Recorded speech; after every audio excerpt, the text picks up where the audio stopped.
Blender is crazy. You can create some simple but attractive animations within a few minutes.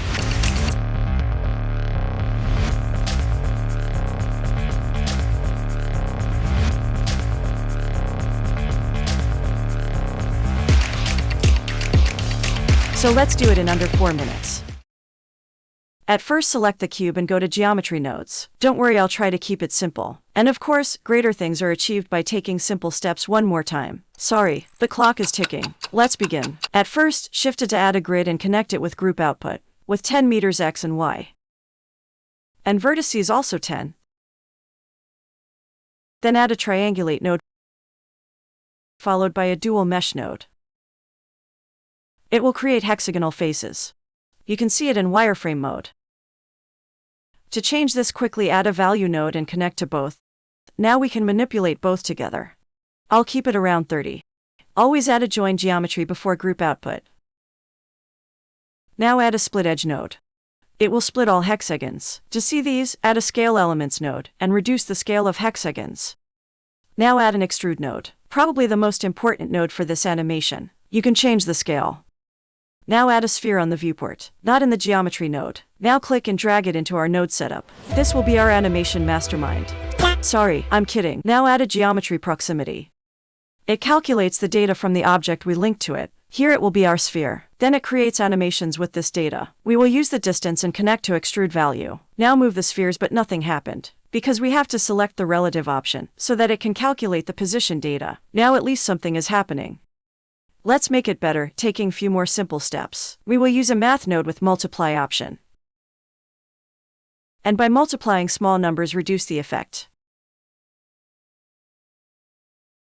Increase a little more. Now add a map range. And to be honest, there is no specific range that I can give to you. You just have to check what's working better. And to get a better visibility, I will enable the cavity. Back to node, you can also add a RGB curve and manipulate the lines to get a better result. Kinda good. Let's manipulate the map range now. Take a deep breath while I find a better result.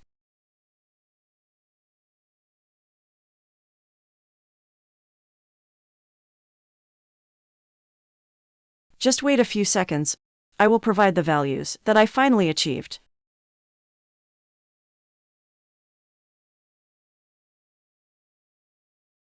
Okay, I think this will be great. These are the values I ended up with.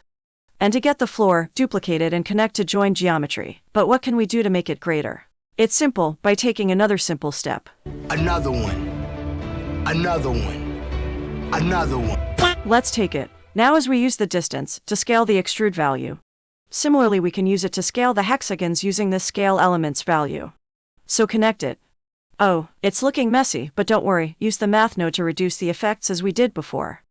Now it's clear, hexagons close to the sphere are thinner. To see these effects clearly, we can use a color ramp and bring two colors closer. To be simple, we are adding more contrast to their scaling. You can also use the map range, but it's kind of messy, like really messy, not Lionel Messi. And after a little bit of adjustments, the final step is set materials. Add set material nodes to both of these. Then you can select the materials you have created before. Here I used a simple material with noise texture. Nothing fancy here. As I told you, we achieve greater results by taking simple steps once more. And to achieve even greater result once again, you can watch the next part here. Have a great day.